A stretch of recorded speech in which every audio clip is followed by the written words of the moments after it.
Hello， 大家好，今天我想跟大家分享一个自学语言的导向书。It's this book right here, Fluent Forever by Gabriel Weiner. Fun fact, I actually bought this book years ago before I had this channel, before I made any content, and I was so inspired by this book that I kind of vowed to myself that I would write a book on learning English on your own, and I did. And luckily, my book is written in Chinese, so it's perfect if you're an English beginner and you need a systematic approach to learning any language, basically, but particularly in my case, English. It will give you the tools, it will give you the right strategies, it will give you a systematic plan. I do want to mention a couple points that I read. The first one, using a monolingual dictionary. If you've been following me for a while, you know how much of a big advocate that I am for monolingual dictionaries, particularly the digital version of the Longman Dictionary of Contemporary English, which I will show in another video. A good monolingual dictionary is an extraordinary source of input.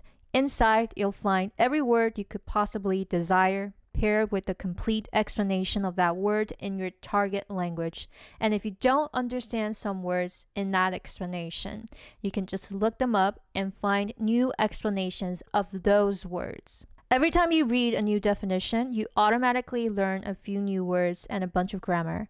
It's like having a French guy in your pocket who is willing to discuss any word in his language at any hour of the day.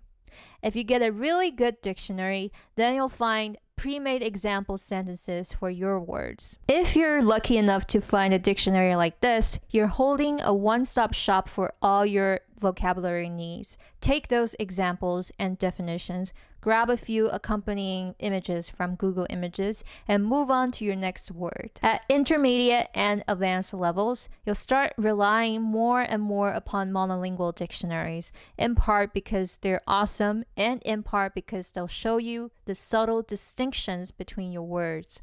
A couple chapters back, we were avoiding synonyms. Now we can embrace them, because we can use dictionaries to tell us the difference between our policemen, which is formal, and our cops, which is informal. Even with access to definitions, don't stop using example sentences. They make your words easier to remember, and they show you how to use your words fluently. A dictionary adds an additional layer of depth and helps you figure out the differences between words like eat and devour. Using a dictionary may take a little bit longer than you're accustomed to. Before, you could grab a picture of a cat and make a flashcard in a few seconds. Now you'll search for pictures, good example sentences, and definitions. But for every word you learn in this way, you get a bunch of new words added to your passive vocabulary and a great deal of comprehensible input.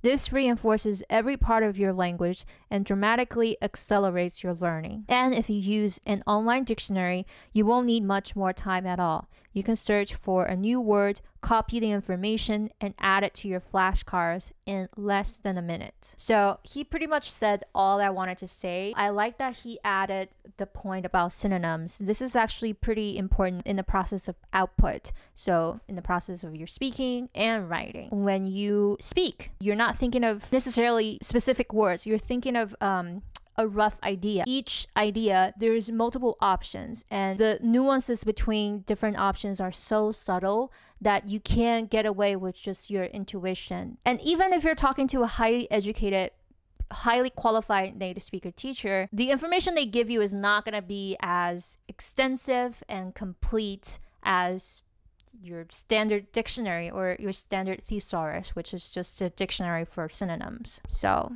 yeah, I just want to bring up this point and also this book. Highly recommend. And if you're struggling with reading your first English book ever, I got you covered. Feel free to check out my book, which is similar. I have some points that are different, but it's in Chinese, so everyone can read it. And yeah, that is it for this video, and I'll see you next time. Bye-bye.